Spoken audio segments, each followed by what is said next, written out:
Now, is it going to be commercial? And it's a bit of a gray area some ways, but in general, the company who has the asset and its partners, they must have demonstrated a firm intention to develop the asset in a reasonable amount of time.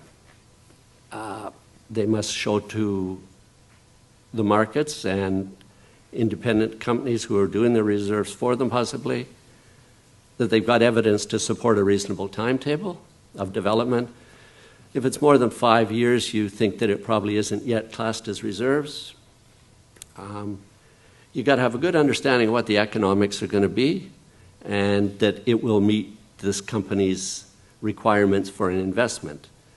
If you're going to spend, say, $10 million on a project, you want a reasonable rate of return, and if it's just 2 or 3%, that's probably not going to be acceptable. You have to have a good expectation of selling the product. Now, if it's oil, that's not as difficult a question. You can usually market oil, especially if it's offshore. Onshore, it's usually not as difficult either. Gas is a different market, or a different question.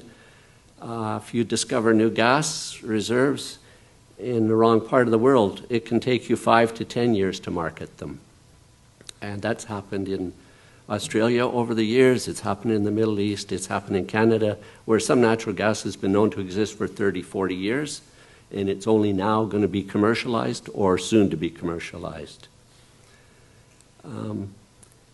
Also, you have to be able to get into that market. Pipelines, gas sales, again, if there's a glut of gas, you won't be able to sell it.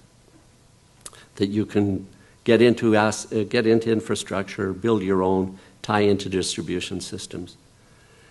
And really, really importantly is the last one, and it's getting more important, evidence that there's no problems, legal, contractual, and very importantly, environmental issues and social and economic issues. Environment is it becomes a bigger issue every year in certain types of applications, especially what we call in shale gas, shale oil, and coal bed methane. There's a certain amount of resistance in some parts of the world to allowing those to develop because they're very intensive.